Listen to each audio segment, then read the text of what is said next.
तो बेटा आज हम डिस्कस करने वाले हैं आपका इकोनॉमिक्स का सबसे इंटरेस्टिंग चैप्टर जिसका नाम क्या रहने वाला है sector of the Indian economy. ये वाला जो चैप्टर है मैं आपको अपने बनाए हुए इतने ज़्यादा इंटरेस्टिंग नोट से करवाऊंगा ना, आपको लाइफ टाइम ये चैप्टर कभी भी भूलेगा नहीं। तो विदाउट वेस्टिंग एनी टाइम हम इस कंसेप्ट को डीपली डिस्कस करते हैं हेडिंग बाय हेडिंग।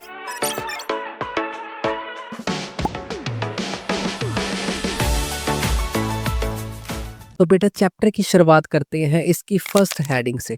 पर उससे पहले मैं आपको ना कुछ ये वाला पेज डिस्कस करवा देता हूँ। बेसिक कंसेप्ट क्या है आपको चैप्टर के रिलेटेड अच्छी तरह समझ आ जाएगा। इस पेज में ना चैप्टर की इंट्रोडक्शन समझ लो कि चैप्टर में हम लोग क्या क्या पढ़ेंगे। बेसिकली इसमें ना हम जैसे चैप्टर में यहाँ पर लिखा है, चैप्टर का नाम चैप्टर सेकंड है भाई। चैप्टर का नाम क्या है? Sector of the Indian economy, ये चैप्टर का नाम है।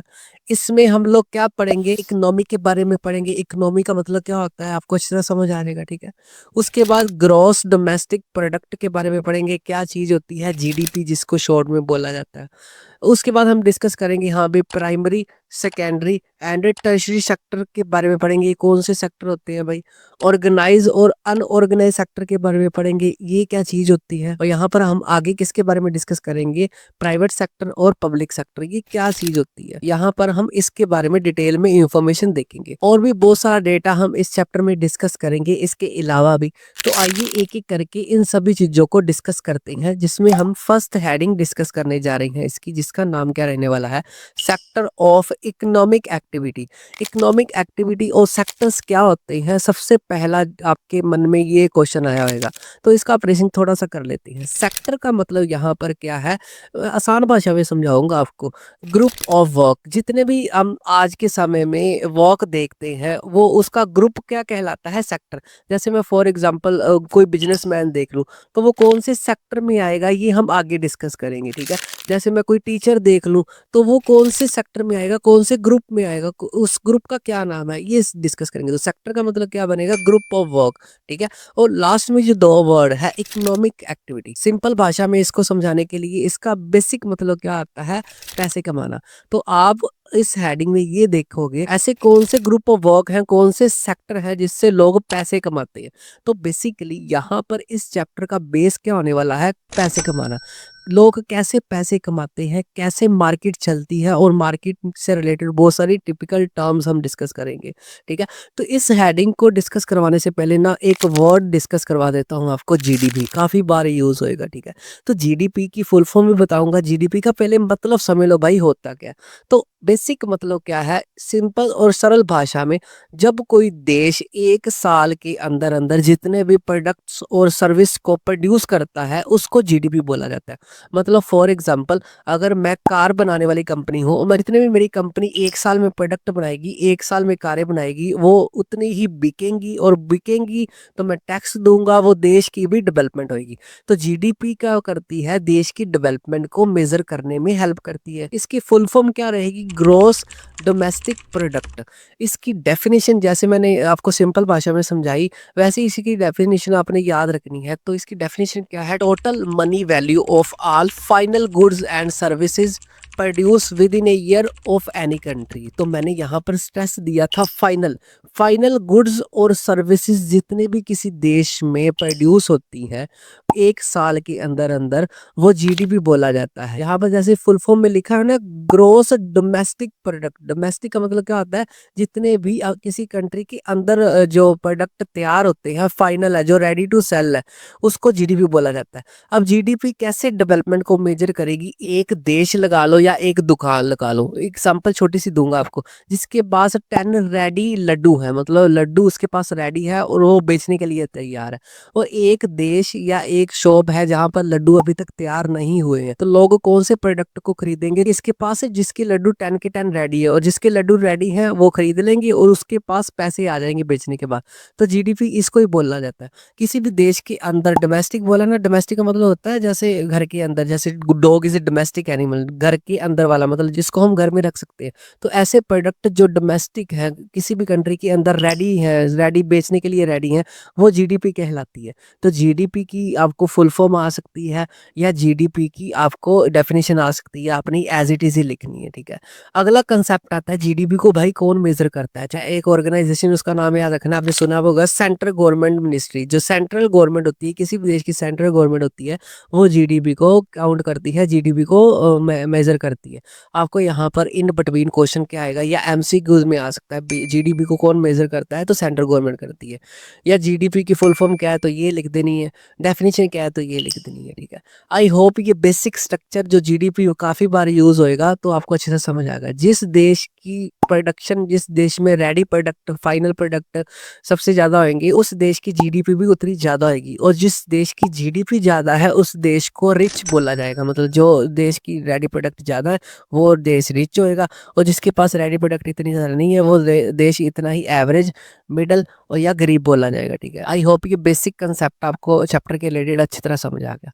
उसके बाद भाई इस हेडिंग की शुरुआत करते हैं, जिसमें हम सबसे पहला क्या वर्ड डिस्कस करने जा रहे हैं, इकोनॉमिक एक्टिविटी। इकोनॉमिक एक्टिविटी का मतलब क्या होता है, पहले मैं आपको डेफिनेशन बता देता हूँ, फिर मैं समझाऊंगा आपको अच्छी तरह, ठीक है। Activity which contributes the flow of goods and services in economy, उसको क्या बोला जाता है, इकोनॉमिक एक्टिविटी बोला जाता है, ठीक है। इकोनॉमी का मतलब यहाँ पर मार्केट ले लो, कोई भी आप मार्केट देखते हो ना, वो समझ लो इकोनॉमी है, ठीक है। अब डेफिनेशन के ऊपर आते हैं। ऐसी एक्टिविटी, ऐसे काम लोगों द्वारा किए गए, कोई बिजनेसमैन भी हो सकता है, ठीक है, कोई इंडस्ट्रीज भी हो सकता है, कोई टीचर भी हो सकता है, जो कंट्रीब्यूट करता है, किसका, फ्लो करता है गुड्स एंड सर्विसेज का। गुड्स का भी फ्लो कर सकता है और सर्विसेज का भी फ्लो कर सकता है इन मार्केट, मतलब इन इकोनॉमी, उसको इकोनॉमिक एक्टिविटी बोला जाता है, जिससे लोग पैसे कमाते हैं। फॉर एग्जाम्पल, यहाँ पर मैंने गुड्स और सर्विसेज बोला ना, तो मैं एक कार बनाने वाली कंपनी हूँ, जितनी ज़्यादा कंट्रीब्यूट करूंगा कार बनाने में, जितनी ज़्यादा कारें बनाऊंगा, उतनी ही लोगों के पास प्रोडक्ट आएंगे, और उतना ही वो लोग उसको यूज़ करके उस कंपनी को पैसे देंगे। तो गुड्स का समझ आ गया। सर्विसेज, फॉर एग्जांपल मैं टीचर हूँ या डॉक्टर हूँ, सिर्फ और सिर्फ सर्विसेज देता हूँ अपनी, ठीक है। अब टीचर ना तो कोई चीज़ प्रोडक्ट पैदा करता है, वो तो क्या करता है, अपनी नॉलेज को एक्सप्लेन करता है, तो सर्विसेज देता है। तो कोई भी सर्विसेज या गुड्स कोई भी मार्केट में फ्लो करवाया जाता है, उसको इकोनॉमिक एक्टिविटी बोला जाता है। इकोनॉमिक एक्टिविटी का मेन एम क्या होता है, मनी को अर्न करना। और इकोनॉमिक एक्टिविटी, अब मान लो टीचर हूँ, तो मेरी इकोनॉमिक एक्टिविटी क्या होगी, टीचिंग है, ठीक है। मैं बिजनेसमैन हूँ, तो बिजनेस क्या है मेरे लिए, इकोनॉमिक एक्टिविटी, जिससे मैं पैसे कमाता हूँ। आई होप ये इकोनॉमिक एक्टिविटी का कंसेप्ट आपको अच्छे से समझ आ गया। अब भाई मेन मुद्दे की बात करते हैं, जिसके ऊपर ये पूरी की पूरी हेडिंग बेस्ड है। वो क्या है, 3 सेक्टर्स जो जीडीपी में अपना कंट्रीब्यूशन देते हैं। मतलब 3 सेक्टर्स के बारे में डिस्कस करेंगे। सेक्टर का मतलब मैंने क्या बताया था, ग्रुप ऑफ वर्क। वर्क के कितने ग्रुप्स होते हैं, कौन सी क्लासिफिकेशन है जो जीडीपी में योगदान देती है। जीडीपी क्या होती है, मैंने अच्छी तरह समझा दिया, ठीक है। इन 3 सेक्टर्स में कौन कौन से प्रोडक्ट बनते हैं ready to sell in market, जो प्रॉफिट करवाते हैं, ठीक है। तो आपने 3 सेक्टर किसके नाम याद रखने हैं, प्राइमरी सेक्टर, सेकेंडरी सेक्टर और टर्शरी सेक्टर। तो ये 3 सेक्टर आपने नाम याद रखने। आपको 3 सेक्टर्स के ऊपर क्वेश्चन आ सकता है, एमसीक्यूज आ सकता है, तो आपने तीनों के नाम याद रखने। तो आइए डेटा याद करते हैं। प्राइमरी में क्या होता है, सेकेंडरी में कौन सी जॉब्स आती हैं, और टर्शरी सेक्टर में कौन सी जॉब्स आती हैं, ठीक है। तो बेसिकली हम जॉब्स ही डिस्कस करेंगे। जो जॉब्स क्या है, पैसे कमाती है। जॉब्स क्या है, इकोनॉमिक एक्टिविटी है, ठीक है। आई होप ये अब आपको थोड़ा सा कंसेप्ट क्लैरिटी हो रही है, हम करने क्या वाले हैं, ठीक है। प्राइमरी सेक्टर क्या बोला जाता है, प्राइमरी सेक्टर की डेफिनेशन क्या होती है, it includes activity that use natural resource directly. एक ऐसी एक्टिविटी, एक ऐसा काम करने का तरीका है जो डायरेक्टली किसके साथ जुड़ी होती है, नेचुरल रिसोर्सेज के साथ जुड़ी होती है, जो नेचुरल रिसोर्सेज को यूज करके पैसा कमाती है। एग्जाम्पल आपने याद रखनी है। जैसे एग्जाम्पल बोलूंगा ना, आपको अच्छी तरह समझ आ जाएगा। जैसे फार्मिंग, लोग खेती बाड़ी करते हैं, नेचुरल रिसोर्सेज को यूज करते हैं, ठीक है, प्रोड्यूस करके बेचते हैं, तो इससे पैसा कमाते हैं, ठीक है। फिशिंग नेचुरल रिसोर्स है, हमने थोड़ी फिश बनाई है, भगवान ने बनाई है, ठीक है। उसके बाद माइनिंग करते हैं, और इसमें आएगा लास्ट में लंबरिंग आएगा, ठीक है। मेरे को पता है लंबरिंग का मतलब आपको नहीं पता। लंबरिंग का मतलब क्या होता है, लकड़ी को काटना। सिर्फ और सिर्फ सीधा सीधा डायरेक्टली किसके ऊपर बेस होता है, नेचुरल रिसोर्स के ऊपर बेस होता है। तो आपको प्राइमरी सेक्टर के बारे में आएगा, तो ये सारा डेटा आपने लिखना है। उसके बाद बात करते हैं सेकेंडरी सेक्टर। सेकेंडरी सेक्टर बोल दो, सेकेंडरी एक्टिविटी बोल दो। सेकेंडरी सेक्टर में क्या आएगा, मैन्युफैक्चरिंग एंड इंडस्ट्रीज वर्क आ जाएगा। जितने भी होते हैं, मैन्युफैक्चरिंग होती है, इंडस्ट्रियल काम होता है, वो सारा का सारा सेकेंडरी डिपार्टमेंट के पास जाता है, सेकेंडरी सेक्टर के पास जाता है। इसमें क्या किया जाता है, रॉ मटेरियल को चेंज किया जाता है फिनिश्ड गुड में। मैन्युफैक्चरिंग मतलब कोई कारखाने हैं। अब मान लो एक किसान है जिसने क्या कर दिया, रुई को प्रोड्यूस कर दिया, रुई उगाई है, ठीक है, रुई के जो पेड़ होते हैं, ठीक है, जिससे रुई मिलती है। तो सेकेंडरी सेक्टर ने क्या किया, उस रुई को रॉ मटेरियल को क्या था, फाइनल प्रोडक्ट बना दिया। जैसे रुई का कोई भी प्रोडक्ट लगा लो, जैसे पिल्लो बना दिया उसने। तो प्राइमरी सेक्टर का काम होता है नेचुरल रिसोर्सेज के थ्रू पैसा कमाना, और सेकेंडरी सेक्टर क्या होता है, जो प्राइमरी सेक्टर ने जो प्रोडक्ट उगाया है उसको क्या कर देना, उसको दूसरा प्रोडक्ट बना देना। जब मतलब यहाँ पर हम क्या कर रहे हैं, मैन्युफैक्चरिंग की बात कर रहे हैं। तो आपको आ सकता है मैन्युफैक्चरिंग कौन से सेक्टर से रिलेटेड है, तो सेकेंडरी सेक्टर से रिलेटेड है।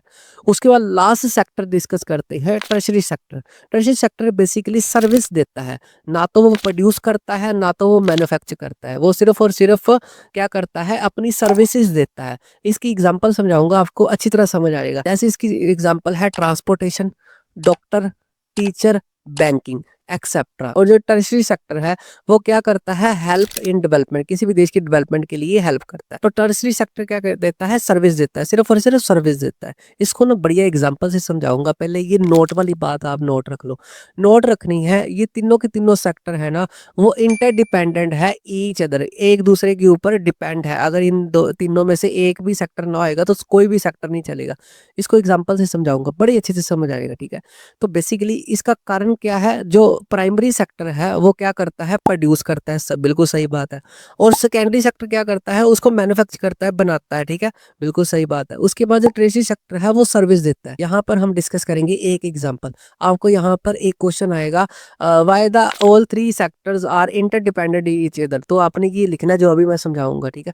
प्राइमरी सेक्टर मैंने लिखा है ना, तो प्रोड्यूस करता है। जैसे फॉर एग्जांपल प्राइमरी सेक्टर ने एक आलू मतलब पोटैटो ग्रो किया, सही बात है।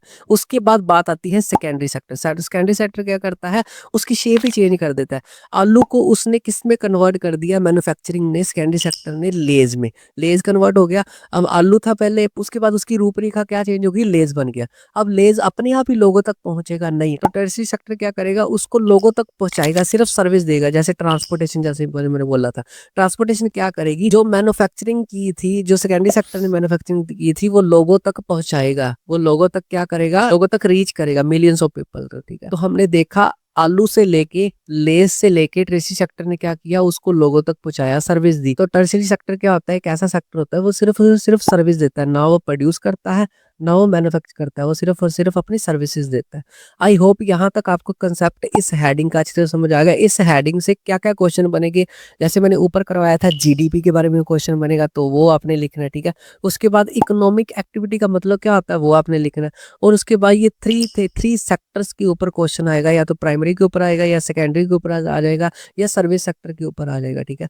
यहाँ पर लॉन्ग क्या आएगा, इन तीनों के बारे में लिखो। शॉर्ट, वेरी शॉर्ट में क्या आएगा, या तो प्राइमरी का पूछ लेगा, या सेकेंडरी, या सर्विस, या टर्शरी सेक्टर के बारे में पूछ लेगा, कोई टेंशन की बात नहीं है। आई होप ये सारी की सारी स्लाइड आपको अच्छे से समझ आ गई।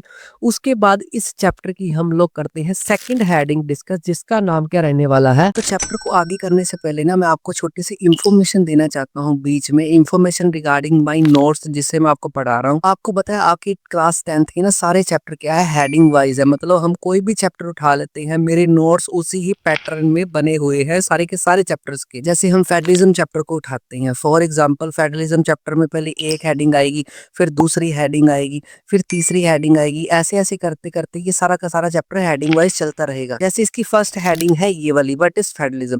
तो इसी हेडिंग का ऑपरेशन करके मैंने नोट्स बनाए हैं ये वाले। ये कलरफुल नोट्स आपकी जिंदगी को कलरफुल कर देंगे अच्छे नंबर दिलवा के। और सबसे इंटरेस्टिंग बात, इसी हेडिंग से रिलेटेड कौन से वेरी क्वेश्चन बनते हैं वो भी मैंने यहाँ पर डाल दिए, और इसी हेडिंग से रिलेटेड जितने भी शॉर्ट क्वेश्चन आंसर बनते हैं वो भी मैंने यहाँ पर डाल दिए हैं, और इसी हेडिंग से रिलेटेड जितने भी लॉन्ग क्वेश्चन आंसर बनते हैं मैंने बीच में डाल दिए हैं। और आपने एक बात नोट की होगी, सारे के सारे क्वेश्चन विद हिंदी मैंने डाले हैं।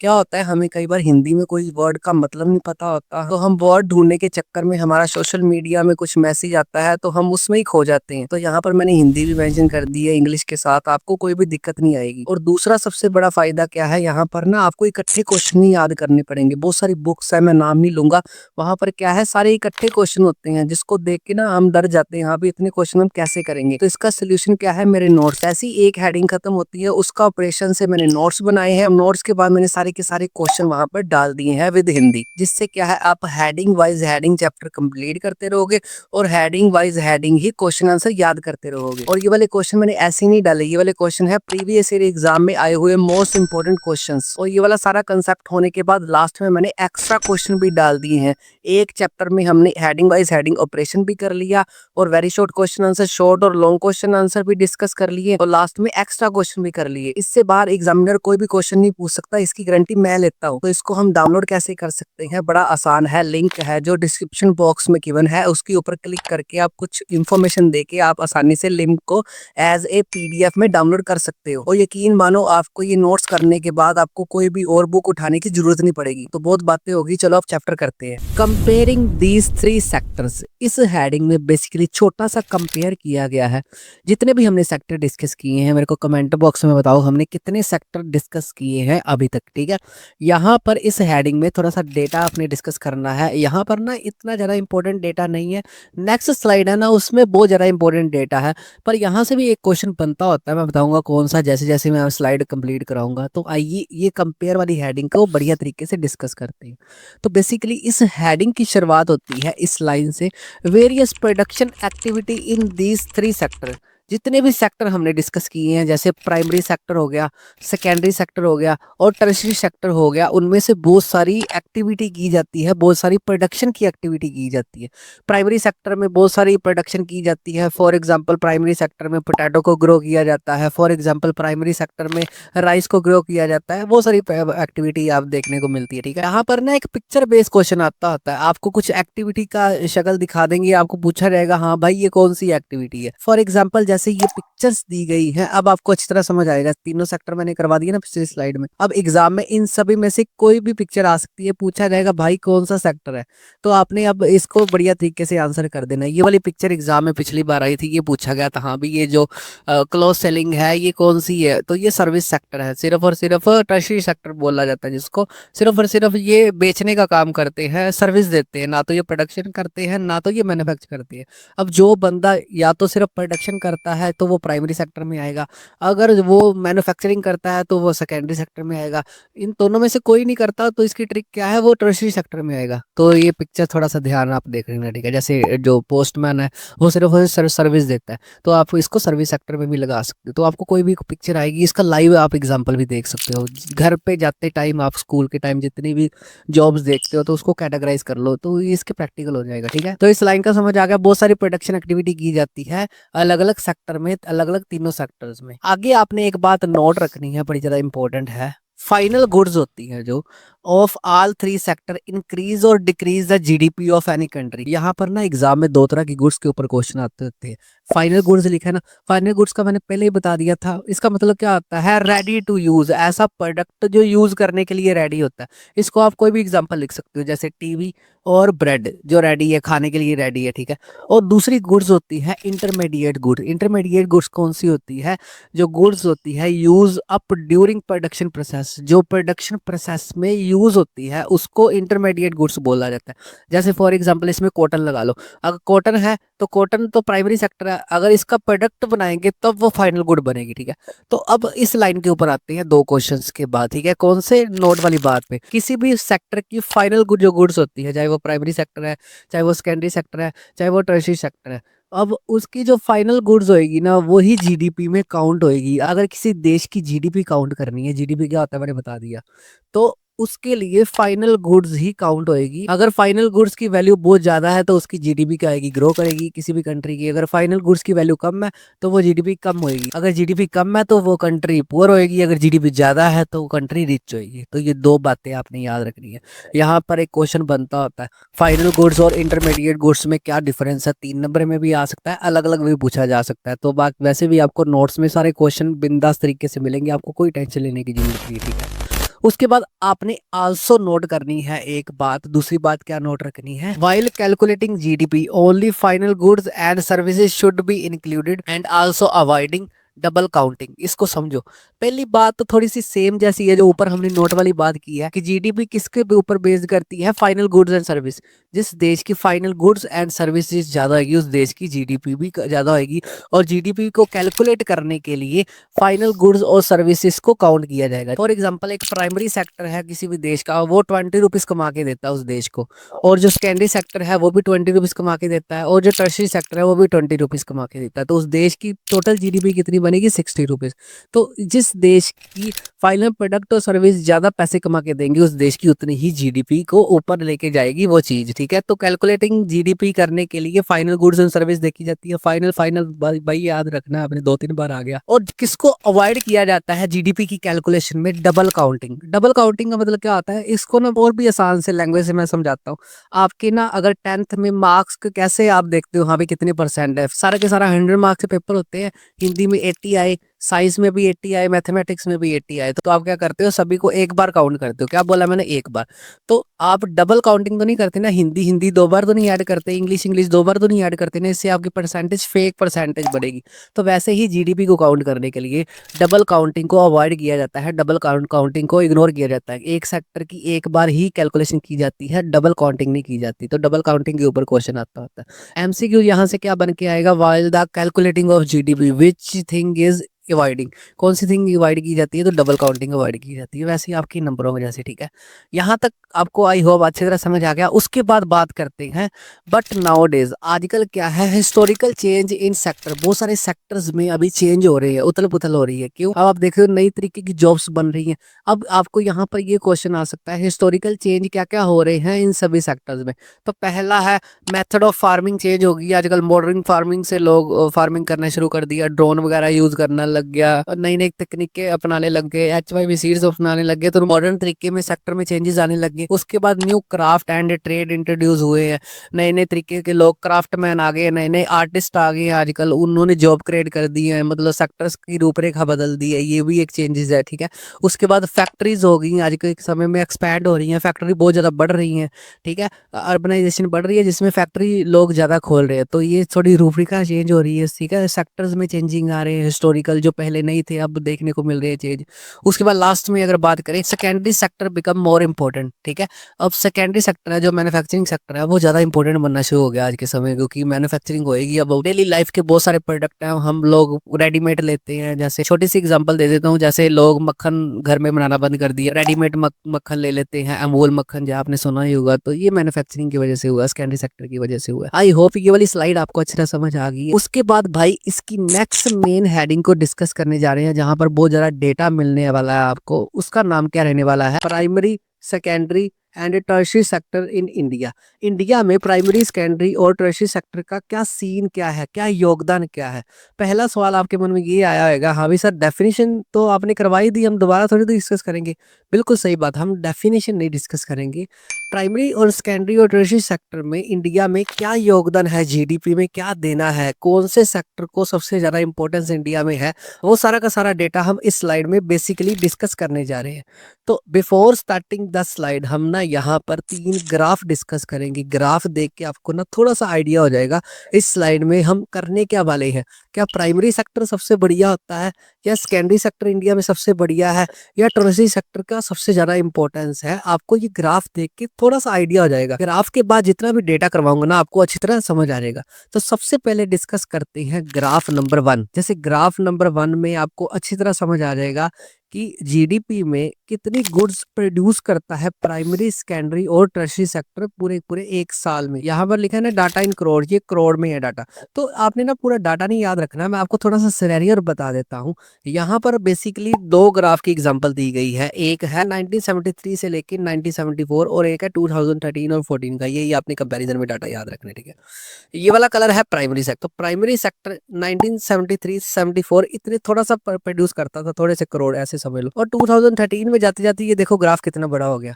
उसके बाद रेड कलर का ये है सेकेंडरी सेक्टर। सेकेंडरी सेक्टर देखो कितना कम प्रोड्यूस कर रहा है, वो 2013 और 14 में जाके इतने परसेंट हो गया। और सबसे ज्यादा असर किसमें देखने को मिला है? Tertiary sector.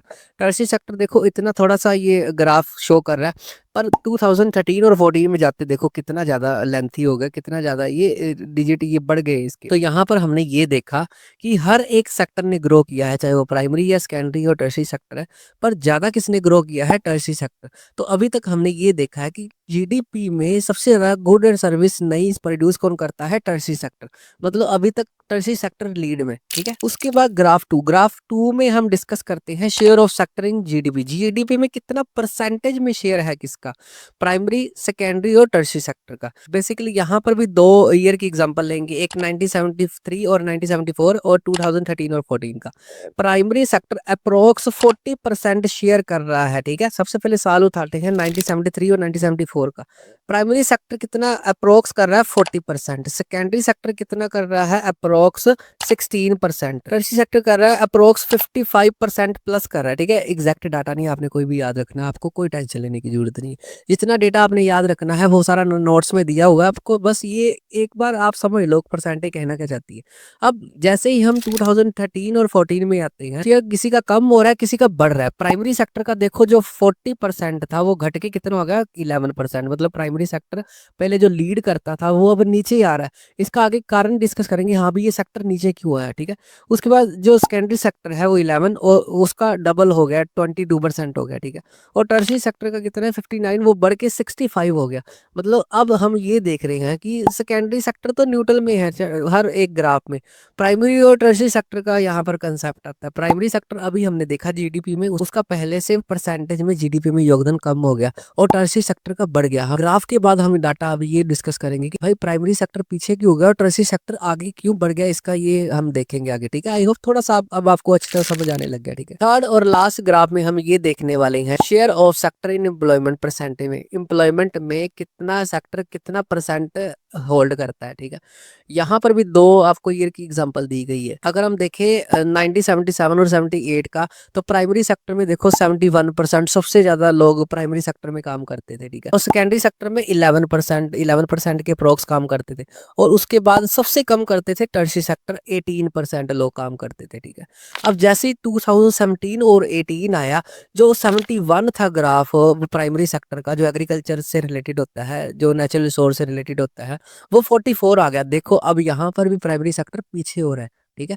अब जो सेकेंडरी सेक्टर था 11, वो 25 हो गया, वो भी बढ़ गया। और लास्ट में जो 18 टर्शरी सेक्टर था वो बढ़ के कितना हो गया? 31%। आई होप ये थोड़ा सा सिनेरियो आपका ग्राफ का अच्छी तरह समझ आ गया। अब डिस्कस करते हैं भाई डेटा जिसके ऊपर क्वेश्चन बनते होते हैं। मैं दोबारा बोल देता हूँ, आपको ये ग्राफ वाला सारा डेटा याद नहीं रखना, आपने इंपॉर्टेंट कौन सा याद रखना है जो मैंने नोट्स में दे दिया।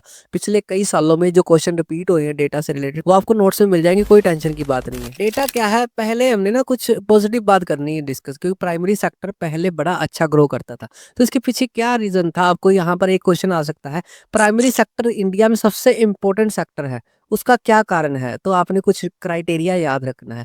पहला क्राइटेरिया क्या है? प्राइमरी सेक्टर है वो इंडिया की जीडीपी में कितना योगदान देता है? 20%। ऐसा समझ लो इंडिया की जीडीपी एक दुकान है जिसमें 20% मतलब 20 रुपीज जो है वो प्राइमरी सेक्टर क्या करता है? अपना योगदान देता है, कमा के देता है इंडिया को। पहला वो समझ आ गया। उसके बाद अगला पॉइंट है, जो प्राइमरी सेक्टर है वहां पर एम्प्लॉयमेंट देता है 55% प्लस या 55% एवरेज लोगों को रोजगार देता है प्राइमरी सेक्टर।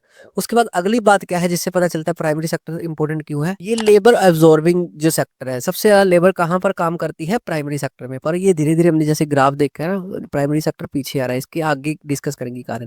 पहले का सिनेरियो डिस्कस कर रहे हैं कि पहले प्राइमरी सेक्टर क्यों अच्छा था, सबसे इंपॉर्टेंट क्यों था। अब तो टर्शरी सेक्टर हो गया जैसे मैंने आपको ग्राफ में बताया। लास्ट पॉइंट, इसमें इंक्लूड होता है बहुत सारी सर्विसेज इंक्लूड होती है प्राइमरी सेक्टर में। जैसे कोई फार्मिंग, डेयरी फार्मिंग करता है वो भी इसमें आ जाता है, फिशिंग करता है वो भी इसमें आ जाता है, फॉरेस्ट से रिलेटेड कोई प्रोडक्ट होता है वो भी प्राइमरी सेक्टर में आ जाता है, और एग्रीकल्चर इसमें आती है। तो इसीलिए इसको इंपॉर्टेंट बोला जाता है, ये बहुत सारे एरियाज को कवर करता है। आई होप ये कंसेप्ट आपको अच्छी तरह समझ आ गया। एग्जाम में क्वेश्चन आएगा प्राइमरी सेक्टर को इंपॉर्टेंट क्यों बोला गया था, या प्राइमरी सेक्टर इंपॉर्टेंट क्यों होता है इंडिया के लिए, तो ये सारे पॉइंट्स आपने लिखने हैं, ठीक है। यहाँ पर अगला कंसेप्ट आता है कि हमने ग्राफ में भी देखा है, मैंने आपको प्रूफ भी दिखा दिया कि अर्लियर अवर इकोनॉमी क्या है, depend on primary sector, depend करती थी प्राइमरी सेक्टर में। बट नाउ डेज आज की अगर देखा जाए कि टर्शियरी सेक्टर है वो ग्रोइंग कर रहा है मोर फास्टर, बहुत ज़्यादा फास्ट ग्रोइंग कर रहा है। तो इसके पीछे क्या कारण है? तो दो आपने कारण मेन याद रखने हैं, उसमें सारे कारण कवर हो जाएंगे। तो इसका पहला कारण है, जो टर्शियरी सेक्टर है वो प्रोवाइड करता है बेसिक सर्विस, वैसे बेसिक सर्विस प्रोवाइड करता है, जैसे बैंकिंग हो गया, ट्रांसपोर्टेशन हो गया, इंश्योरेंस हो गया, एक्सेप्टर, जितने भी एक्सेप्टर है वो सारे नोट्स में दे दूंगा। तो यहाँ पर कहने का ये मतलब है कि जो टर्शियरी सेक्टर है ना वो सर्विस देता है भाई। सबसे इंपॉर्टेंट बैंकिंग आजकल देखो कितनी ज़्यादा जरूरी है, कोई भी हमने पैसे सेंड करने गूगल पे करो तो वो भी सर्विस सेक्टर है, ठीक है, गूगल पे।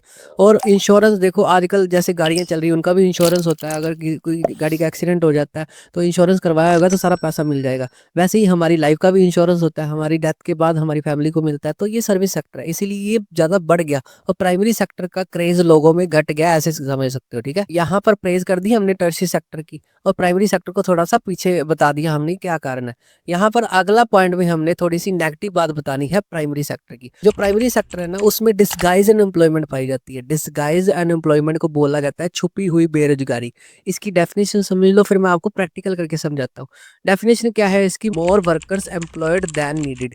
जितने नीड होते हैं उससे ज्यादा कोई लोग काम करते होते हैं, उसको क्या बोला जाता है? Disguise unemployment. अब इसको प्रैक्टिकल में समझते हैं, मेरे को पता है आपको ये डेफिनेशन नहीं समझ आई।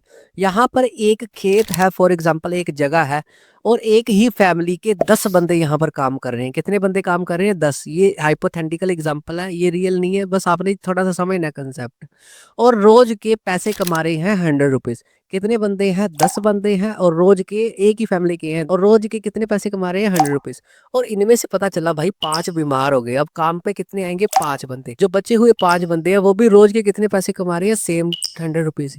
तो यहाँ पर क्या पता चला, जो 5 बंदे नहीं आए थे या एबसेंट थे या बीमार हो गए वो डिस्गाइज अनएम्प्लॉयमेंट के अंदर है। मतलब डिस्गाइज मतलब छुपी हुई बेरोजगारी है, छुपी हुई है। मतलब छुपी कैसे है कि वो लोगों को ऐसे लग रहा है कि हम लोग काम कर रहे हैं पर पैसे तो उतने कमा रहे हैं ना। अगर ये 5 बंदे कोई और काम कर ले, मान लो ये 5 जो एबसेंट थे कोई बैंकिंग सर्विस ज्वाइन कर ले, ठीक है, कोई और टेलीकॉम सर्विस ज्वाइन कर ले, मतलब 5 अलग अलग काम करे तो फैमिली की इनकम बढ़ेगी ना। तो छुपी हुई बेरोजगारी इसीलिए बोला जाता है। उनको लगता है कि वो काम कर रहे हैं पर वो छुपी हुई बेरोजगारी के अंदर है, ठीक है। इसको याद रखने का तरीका मैंने बनाया है, इनको कोई गाइड करने वाला नहीं है इसीलिए ये डिस्गाइज अनएम्प्लॉयमेंट के अंदर है। मतलब गाइड करेगा अगर कोई तो ये क्या है, फैमिली की इनकम बढ़ाने में हेल्प करेंगे। तो आपको यहाँ पर डिस्गाइज अनएम्प्लॉयमेंट के ऊपर क्वेश्चन आता है, आपको पूछा जाता है कि प्राइमरी सेक्टर पीछे क्यों हो रहा है। सबसे इंपॉर्टेंट क्या है? डिस्गाइज एम्प्लॉयमेंट होती है भाई, लोगों को पता ही नहीं होता, वो उनको लगता है काम कर रहे हैं पर वो काम नहीं कर रहे। आई होप ये कंसेप्ट आपको अच्छी तरह समझ आ गया। 2 पॉइंट जिसमें क्या है कि प्राइमरी सेक्टर थोड़ा सा पीछे आ रहा है और टर्शियरी सेक्टर आगे बढ़ रहा है। अब प्राइमरी सेक्टर का रिलेशन किससे है? गांव से है, क्योंकि वो प्राइमरी सेक्टर जो है गांव के लोग ही काम करते हैं। खेती बाड़ी, फिशिंग हो गया, ठीक है, और डेयरी फार्मिंग हो गया, ठीक है। यहाँ पर अगला कंसेप्ट ये आता है various causes of rural unemployment. Rural गाँव के लोगों में अनएम्प्लॉयमेंट के क्या क्या कारण हो सकते हैं? पहला कारण है इसका लैक ऑफ इंडस्ट्रियलाइजेशन। यहाँ पर इंडस्ट्रियलाइजेशन की लैग है, मतलब लोग 80% लोग गांव में क्या है वो एग्रीकल्चर के ऊपर डिपेंड है। इंडस्ट्रियलाइजेशन का मतलब क्या होता है? वहां पर इंडस्ट्रीज नहीं खुली, अगर इंडस्ट्री खुली होती तो वो लोग जो बची हुई डिस्गाइज एम्प्लॉयमेंट के अंडर थे वो इंडस्ट्री में काम करते, पर उनके पास बेचारों के पास इंडस्ट्रीज नहीं है, वहां पर उनको मजबूरी में खेती बाड़ी करना पड़ता है।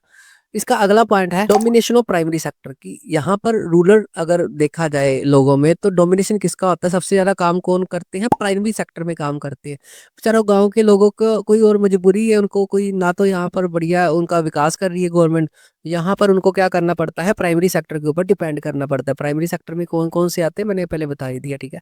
लास्ट पॉइंट क्या है? Lack of skill and education. गांव के लोगों को स्किल और एजुकेशन में कमी होती है। जैसे कोई मोबाइल रिपेयर सीख ले तो वो 5 जो मैंने एग्जांपल दी थी, हो सकता है वो मोबाइल रिपेयर से पैसे कमाए, या कोई कम्युनिकेशन स्किल सीख ले, या कोई कंप्यूटर चलाना सीख ले जिससे उनकी कोई एक्स्ट्रा इनकम हो जाए। तो गांव के लोगों के पास क्या है? ये चीज़ों की कमी है, इसीलिए जो गांव के लोग अनएम्प्लॉयमेंट होते हैं। यहाँ पर ये क्वेश्चन आता है आपको कि आप कॉजेज बताओ कि गांव के लोग अनएम्प्लॉयमेंट क्यों है, तो ये सारे पॉइंट आपने लिखने हैं। लास्ट हिस हेडिंग का कंसेप्ट आता है हाउ टू क्रिएट एम्प्लॉयमेंट। कैसे एम्प्लॉयमेंट को क्रिएट किया जाता है? गवर्नमेंट स्कीम्स के जरिए। तो आपने एक स्कीम याद रखनी है, ठीक है, जो सरकार ने एक स्कीम चलाई है जिससे कि स्कीम के अंडर उनको एम्प्लॉयमेंट मिल सके, ठीक है। तो राइट टू वर्क, तो राइट टू वर्क जो 2005 में लागू की गई थी, जो इंडिया के 625 डिस्ट्रिक्ट्स में उसको लागू किया गया था। अब इसको किस नाम से जाना जाता है? नरेगा। तो इसकी शॉर्ट फॉर्म क्या है? MGNREGA। फुल फॉर्म क्या है, Mahatma Gandhi national rural employment guarantee act, जिसमें क्या है रूरल लोगों को गारंटी सरकार देती है कि उनको भी काम मिलेगा। तो आपने ये छोटा सा कंसेप्ट याद करना है और जितना भी डाटा कराया इस हेडिंग के रिलेटेड याद रखना है, बाकी सारा आपको नोट्स में बिंदास तरीके से मिल जाएगा। आई होप ये हेडिंग आपको अच्छे से समझ आ गई। उसके बाद भाई इस चैप्टर की अगली हेडिंग डिस्कस करने जा रही है, जिसका नाम क्या रहने वाला है, divisions of sector as organise and unorganise sector. इसमें हम बेसिकली इसमें ना बड़े इंपॉर्टेंट क्वेश्चन बनते होते हैं। पहली बात तो हम डिस्कस क्या करेंगे कि ऑर्गेनाइज सेक्टर कौन से होते हैं और अनऑर्गेनाइज सेक्टर कौन से होते हैं, इनमें से बढ़िया कौन सा सेक्टर होता है, बेस्ट सुटेबल फॉर वर्क, अगर किसी ने काम करना है ऑर्गेनाइज सेक्टर बढ़िया रहेगा भाई या अनऑर्गेनाइज सेक्टर बढ़िया रहेगा। ये सारे सवालों का हम जवाब इस स्लाइड में पाएंगे। तो यहाँ पर मैं इस स्लाइड को डिफरेंस में शुरू करूंगा। यहाँ पर आपको डिफरेंस आ सकता है ऑर्गेनाइज सेक्टर और अनऑर्गेनाइज सेक्टर में क्या डिफरेंस है। जैसे जैसे मैं डिफरेंस करवाऊंगा आपको अच्छी तरह समझ आता रहेगा। ऑर्गेनाइज जो सेक्टर होते हैं वो रजिस्टर विद गवर्नमेंट, जो गवर्नमेंट के द्वारा रजिस्टर किए जाते हैं वो ऑर्गेनाइज सेक्टर में आते हैं। ऐसे काम जिसको सरकार खुद क्या करती है, अप्रूवल देती है, हाँ भी आप काम करने लायक हो। अगर बात करें अनऑर्गेनाइज सेक्टर, अनऑर्गेनाइज सेक्टर क्या होते हैं, कोई भी रजिस्ट्रेशन गवर्नमेंट के अंदर नहीं होती। ये छोटी मोटी दुकानें हो सकती हैं और भी बड़ा कुछ आएगा इसमें जो आपको अच्छी तरह समझ आ जाएगा। तो पहला फैक्चुअल डिटेल क्या है, एक रजिस्टर होता है और एक रजिस्टर नहीं होता गवर्नमेंट की तरफ से। ऑर्गेनाइज सेक्टर रजिस्टर होता है, अनऑर्गेनाइज सेक्टर अनरजिस्टर्ड होता है, कोई रजिस्ट्रेशन नहीं होती उसकी, ठीक है। यहाँ पर ऑर्गेनाइज सेक्टर की अगर बात करें, follow it's rules and regulation, ये रूल्स एंड रेगुलेशन को फॉलो करता है। जैसे किसी की जॉब है 9 to 5, ऑर्गेनाइज सेक्टर में काम करता है, किसी रिप्यूटेड कंपनी में एमएनसी में काम करता है, तो वहां पर रूल्स एंड रेगुलेशन फॉलो करेंगे। हाँ भी इतने बजे लंच होएगा, इतने बजे आप छुट्टी लोगे, इतने बजे आपकी एंट्री है। अनऑर्गेनाइज सेक्टर को उल्टा लिखना सारा, यहाँ पर कोई रूल्स एंड रेगुलेशन नहीं। आप किसी किराने दुकान पे चले जाओ, हो सकता है वो 12 बजे तक ही खुली रहे, कोई रूल्स एंड रेगुलेशन नहीं फॉलो करने। वहां पर जो काम करते हैं लोग, उनका एक्सपेक्टेशन हो सकता है, उनको ज्यादा काम करवाया जा सकता है, कम सैलरी मिलती है। तो यही फर्क होता है ऑर्गेनाइज और अनऑर्गेनाइज सेक्टर में। और भी इसमें डाटा आता है, 2 पॉइंट समझ आ गई। उसमें क्या आता है, अगला पॉइंट ऑर्गेनाइज सेक्टर में फेयर वेजेस, यहाँ पर सैलरी होती है वो फेयर तरीके से दी जाती है, प्रमोशंस होती है, जो जितने में कैपेबल होता है सभी को इक्वल सैलरी दी जाती है। यहाँ पर उल्टा इसका अनऑर्गेनाइज सेक्टर में नॉट फेयर वेजेस, किसी भी फेयर वेजेस नहीं होती। ऑर्गेनाइज सेक्टर की अगली बात क्या होती है, रेगुलर एम्प्लॉयमेंट। यहाँ पर एम्प्लॉयमेंट रेगुलर है, मतलब जिसको सिलेक्ट कर लिया टर्म पीरियड में उसको सिलेक्शन ही रहती है, उसकी रेजिग्नेशन के बाद ही उसको छोड़ा जाता है, ठीक है। और बेसिकली यहाँ पर अनऑर्गेनाइज सेक्टर में नो रेगुलर एम्प्लॉयमेंट, कोई रेगुलर एम्प्लॉयमेंट नहीं होती। मान लो मेरी मालिक के साथ आज लड़ाई होगी तो हम छोड़ सकते हैं। नो डाउट आपके दिमाग में ये होएगा, हाँ भी सर प्राइवेट में भी हम छोड़ सकते हैं ना, पर वो रेजिग्नेशन लेते हैं, प्रॉपर प्रोसीजर होता है, उसको जॉब से निकालने का रीजन देना पड़ता है, नहीं तो कोर्ट में केस हो जाता है। पर यहाँ पर कोई भी केस नहीं होता यहाँ पर, क्योंकि रजिस्टर नहीं होते, केस क्यों आएगा। अगर रजिस्टर होंगे गवर्नमेंट के पास तभी वो केस करवाएंगे ना। अगला पॉइंट है इसका, work fix number of hours, मतलब फिक्स नंबर ऑफ घंटे काम करना पड़ता है। यहाँ पर कोई भी किसी के साथ भेदभाव नहीं होता। 9 से 5 जॉब है तो 9 से 5 सभी की होएगी। तो यहाँ पर उसका उल्टा कोई भी फिक्स और नहीं है, मतलब 12 बजे तक दुकान भी खुली हो सकती है छोटी मोटी, ठीक है। अगली बात, जॉब सिक्योरिटी मिलती है ऑर्गेनाइज सेक्टर में, वहां पर कोई भी जॉब सिक्योरिटी अनऑर्गेनाइज सेक्टर में बिल्कुल नहीं होती। आज मेरी मालिक के साथ लड़ाई होगी तो मेरे को वो जॉब से निकाल सकता है, ठीक है, विदाउट एनी नोटिस। अगले यहाँ पर कुछ एक्ट्स होते हैं ऑर्गेनाइज सेक्टर में जो प्रोटेक्शन देते हैं वर्कर्स को, जैसे फैक्ट्री एक्ट्स हो गया। फैक्ट्री एक्ट मतलब जैसे 14 साल से कम कोई बच्चों को फैक्ट्री में काम नहीं करवाया जा सकता किसी भी फैक्ट्री में, अगर वो ऑर्गेनाइज सेक्टर की फैक्ट्री आती है तो, ठीक है। यहाँ पर मिनिमम वेजेस एक्ट होता है, कम से कम इतनी सैलरी तो सभी को मिलेगी, इससे कम मिलेगी तो केस हो सकता है, एक्सप्लॉयटेशन नहीं कर सकते। शॉप एक्ट होते हैं, बहुत सारे एक्ट है, अपनी यहाँ पर नाम याद रखनी है आपको, आ सकता है ऑर्गेनाइज सेक्टर में कौन कौन से एक्ट्स जो है वर्कर्स की लाइफ को प्रोटेक्ट करते हैं, तो ये सारा आपने लिखना है। और अनऑर्गेनाइज सेक्टर में भाई कोई एक्ट नहीं होता, नो रूल नो एक्ट, कोई भी रूल नहीं है, अपनी मर्जी से चलते हैं ये लोग, ठीक है। एग्जाम्पल में आपने याद रखनी है बैंक, हॉस्पिटल, स्कूल्स एक्सेट्रा। यहाँ पर ना कंफ्यूजन नहीं करनी, हाँ भी सर स्कूल प्राइवेट भी तो होते हैं ना, मैंने बोला है जो रजिस्टर होते हैं गवर्नमेंट के साथ। अब आपने दिमाग में प्राइवेट स्कूल आ गए ना, छोटे मोटे जो प्राइवेट स्कूल है जो क्या है, जो रजिस्टर नहीं होते वो एक्सप्लॉयटेशन कर सकते हैं, वो अपनी मर्जी से चल सकते हैं। पर जो प्राइवेट स्कूल है रजिस्टर होते हैं सीबीएसई से, तो उनको रूल्स एंड रेगुलेशन फॉलो करने पड़ते हैं। जो सरकारी छुट्टी होती है उनको वो बच्चों को देनी पड़ती है, उनके साथ भेदभाव नहीं किया जा सकता। यहाँ पर सरकारी स्कूल और प्राइवेट स्कूल में मिक्स नहीं होना। यहाँ पर हम बात कर रहे हैं register with government, organise sector और अनऑर्गेनाइज सेक्टर, वो अगली स्लाइड में आएगा सरकारी और प्राइवेट वाला कंसेप्ट, ठीक है। आई होप यहाँ तक आपको अच्छे से समझ समझ आ गया। उसके बाद अगर अनऑर्गेनाइज सेक्टर की एग्जांपल देखें तो स्मॉल जॉब्स जैसे किराना स्टोर, मैंने पहले ही बता दिया। किराना स्टोर की सभी में पॉइंट में आ सकता है। जैसे पहला है रजिस्टर नहीं होता गवर्नमेंट के साथ, कोई रूल्स एंड रेगुलेशन नहीं होता, कोई भी फेयर वहाँ पर वेजेस नहीं दिए जाते, कोई भी रेगुलर एम्प्लॉयमेंट नहीं होता, वहाँ पर कोई एक्ट नहीं होता, मतलब कोई अपनी मर्जी से काम करते हैं। हो सकता है आपके एरिया में किराना शॉप रात के 1 बजे भी खुली हो, आप देख सकते हो, इसका प्रैक्टिकल कर सकते हो। और अगली एग्जांपल है एग्रीकल्चर। एग्रीकल्चर भी अनऑर्गेनाइज सेक्टर में आता है। आई होप ये कंसेप्ट आपको अच्छे से समझ आ गया। यहाँ से आपको 3 क्वेश्चन बनते होते हैं। पहला क्वेश्चन ऑर्गेनाइज सेक्टर के बारे में लिख दो, तो ये सारा आपने डेटा लिखना है। अगला क्वेश्चन अनऑर्गेनाइज सेक्टर के बारे में बताना है, तो ये सारा लिखना है।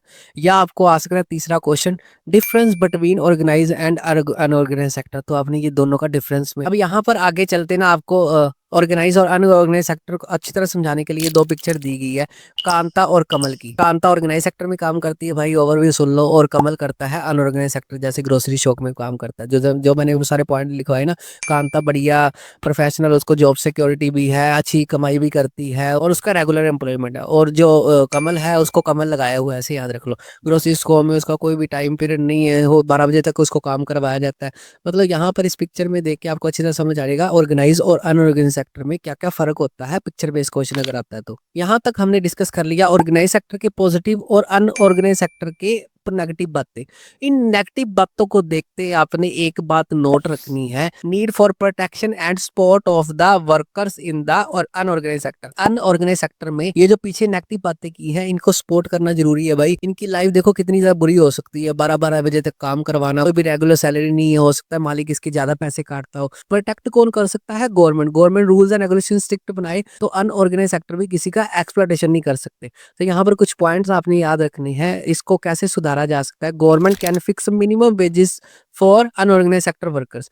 गवर्नमेंट को मिनिमम वेजेस सेट करनी पड़ेगी। हाँ भी अनऑर्गेनाइज सेक्टर में काम करता है, उसको भी गवर्नमेंट को देख रेख करना पड़ेगा कि ज्यादा कम तो नहीं सैलरी दे रहा कोई मालिक। जैसे किराने शॉप में फॉर एग्जाम्पल महीने का 20 रुपीज तो नहीं दे रहा, बेचारे के साथ बड़ा ज्यादा भेदभाव हो रहा हो, किस बच्चे को काम लगा रहा हो, ठीक है। तो ये गवर्नमेंट को देखना पड़ेगा। उसके बाद गवर्नमेंट को प्रोवाइड करनी चाहिए cheap loan to self employed. जो इन सभी में से सेल्फ एम्प्लॉय अपना बिजनेस शुरू करना चाहता है, उसको बड़े ज्यादा सस्ते लोन दिए जा सके, ठीक है, ताकि उनको भी इनकरेज मिले अपना बिजनेस शुरू करने के लिए। लास्ट पॉइंट है इसका, provide cheap education, medical and food to the workers of unorganise sector.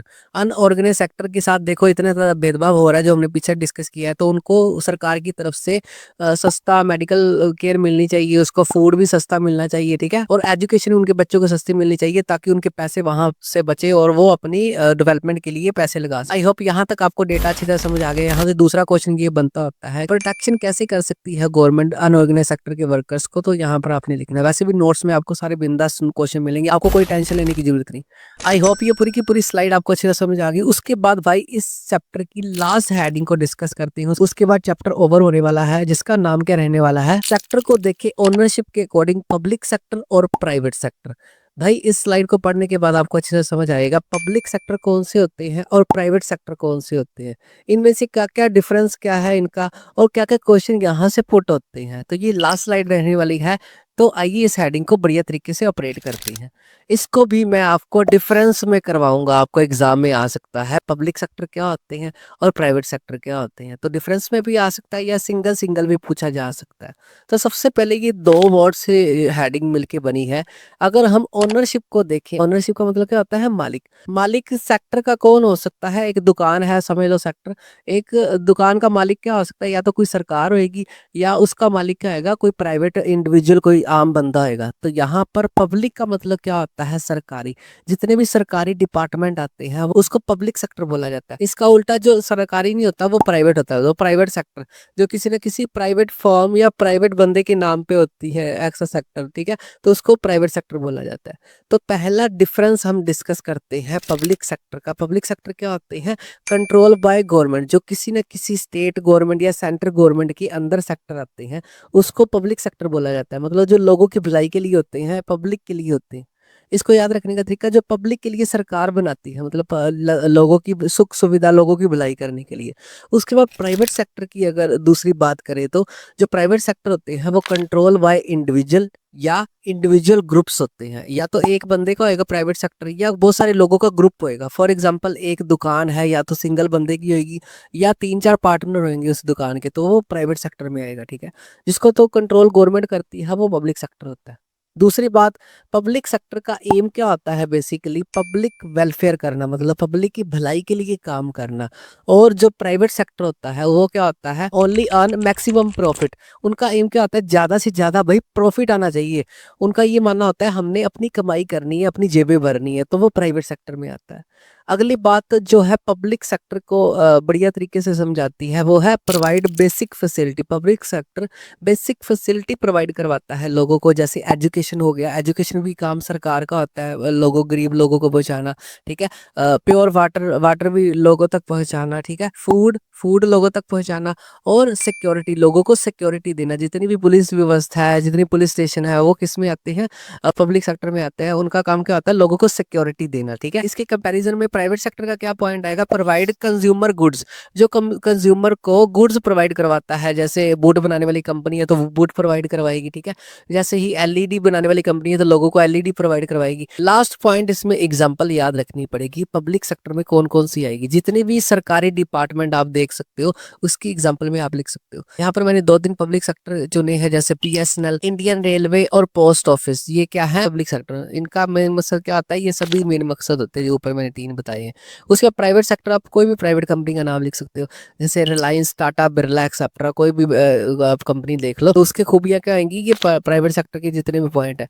अब यहाँ पर आपको क्वेश्चन क्या पूछना होता है, पब्लिक सेक्टर भाई क्या होता है, तो ये सारा पब्लिक सेक्टर वाला कंसेप्ट लिख देना। प्राइवेट सेक्टर क्या होता है, तो प्राइवेट सेक्टर वाला लिख देना। या डिफरेंस में आएगा, डिफरेंस बिटवीन पब्लिक सेक्टर और प्राइवेट सेक्टर, तो आपने ये लिखना है। या आपको आ जाएगा, हाँ भाई इंडियन रेलवे क्या है, तो आपने लिखना पब्लिक सेक्टर है भाई। या आपको आएगा रिलायंस क्या है, तो वो प्राइवेट सेक्टर में आता है। पब्लिक और प्राइवेट सेक्टर के बेस को समझने के बाद एक बात आपने नोट रखनी है। क्या नोट रखनी है, there is important role of government in the public sector. Public sector में ना इंपॉर्टेंट रोल गवर्नमेंट का बड़ा ज्यादा होता है, क्योंकि पब्लिक सेक्टर किससे जुड़ा होता है, सरकार से। तो सरकार का बेसिक एम क्या होता है, लोगों को सुख सुविधा प्रोवाइड करवाना। यहाँ पर आपको अलग क्वेश्चन ये, या दूसरा क्वेश्चन यहाँ से ये बनता होता है, important role of government in public sector. तो आपने ये जो पॉइंट्स लिखवाऊंगा वो आपने लिखने हैं। पहला पॉइंट है, जो पब्लिक सेक्टर होता है वो क्या करता है, डेवलपमेंट ऑफ बैकवर्ड एरिया। जितने भी बैकवर्ड एरिया है, जितने भी पिछड़े हुए एरिया है, जो इतनी ज़्यादा डेवलप नहीं है अभी तक, तो सरकार की जिम्मेवारी होती है उसको डेवलप करे। ठीक है, बाद में वहां पर आके कुछ प्राइवेट कंपनियां काम करती है, तो पहले तो बेसिक काम क्या आता है, सरकार का काम होता है वहां पर डेवलपमेंट लेके आए। अगली बात, development of good infrastructure. Infrastructure good करने की जिम्मेदारी किसकी होती है, पब्लिक सेक्टर की। तो जैसे इसकी एग्जांपल आ जाएगी, इन गुड इंफ्रास्ट्रक्चर में क्या आएगा, रोड एंड ट्रांसपोर्टेशन बढ़िया होना चाहिए। ठीक है, वहां पर बिजली, इलेक्ट्रिसिटी की व्यवस्था अच्छी होनी चाहिए, पानी की व्यवस्था अच्छी होनी चाहिए, फिर ही प्राइवेट सेक्टर काम करेगा। मतलब गवर्नमेंट अगर बिजली प्रोड्यूस करके प्राइवेट सेक्टर को देगी, प्राइवेट सेक्टर तभी पैसे कमाएगा ना। पब्लिक सेक्टर तभी डेवलप कर सकता है जब सरकारी सेक्टर बढ़िया तरीके से काम करे। मान लो सड़कें ही नहीं अच्छी है, तो वो बिल्डिंग बना के क्या करेगा प्राइवेट सेक्टर वाला, उसका काम ही नहीं चलेगा, क्योंकि सड़कें वहां पर आवाजाही नहीं होगी तो कोई आएगा ही नहीं। ठीक है, तो ये काम क्या है, पब्लिक सेक्टर की जिम्मेदारी होती है। लास्ट पॉइंट है, provide basic facilities. Basic facilities भी कौन प्रोवाइड करवाता है, पब्लिक सेक्टर प्रोवाइड करवाता है। बेसिक फैसिलिटीज में क्या है, जैसे हेल्थ हो गया, एजुकेशन हो गया, एक्सेट्रा हो गया, तो वो किसका काम होता है, पब्लिक सेक्टर का ही काम होता है। आई होप कि नोट वाली बात और दूसरा कंसेप्ट आपको अच्छे से समझ आ गया। जितने भी क्वेश्चन यहाँ से बनेंगे मैं सारे के सारे नोट्स में दे दूंगा, और आपको ये हेडिंग और चैप्टर की एक्सप्लेनेशन आपको अच्छी तरह समझ आ गई। मिलते हैं किसी और चैप्टर में किसी और दिन। Bye, take care, have a nice day.